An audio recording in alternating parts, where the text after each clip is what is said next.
তো দেখতেই পাচ্ছ এখানে আমি এখন সন্ধ্যেবেলায় এসেছি। পঞ্চমতলাটা খুব সুন্দর করে সাজিয়েছে বাবার মন্দিরটা। আর এখানে বাবার গান হচ্ছে, ফাংশন হচ্ছে, লাইটিং, দেখো লাইটিংগুলো কত সুন্দর হয়েছে। আর এদিকে প্রসাদ বিতরণ হচ্ছে, প্রচুর লাইন। আগে এখান থেকে তো অল্প দেখা যাচ্ছে, ওই দিক দিয়ে প্রচুর লাইন ছিল। আর এই মালসাগুলো দেখতে পাচ্ছ, এই মালসাগুলো 12টার পর ওরা মালসা পড়াবে। বসে সমস্ত সন্ন্যাসীরা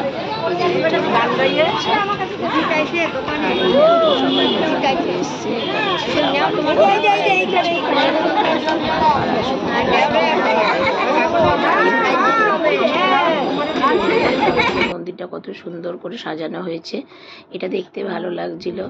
যে দুধ মানে আলোতে পুরো ভরে গেছে। আর আমাদের পঞ্চমতলা এটাই একটা বৈশিষ্ট্য আর কি, যে মানে 12 মাসে 13 পার্বণ কথাই আছে না, সেটা সত্যি চলতে থাকে। একটার পর একটা অনুষ্ঠান পঞ্চমতলায় চলতে থাকে। আর সত্যি খুব ভালো লাগে, সবাই একসাথে বসে আনন্দ করা হয়।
আমি এখন বাড়ি চলে এসেছি, বাড়ি অনেকক্ষণ আগেই চলে এসেছি, এসে রুটি করলাম। সবাই তো ওখান থেকে পোলাও আলুর দম আর পায়েস প্রসাদ দিয়েছিল, তো সেই প্রসাদ সবাই খেয়েছে আর আমি একটুখানি মুখে দিয়েছি, তো খেয়ে পেটটা ভার হয়ে গেছিলো, বাবারও তাই খেয়েছে। আর রুটি করলাম, যারা খায়নি তারা খাবে প্রসাদ দেওয়া রুটি।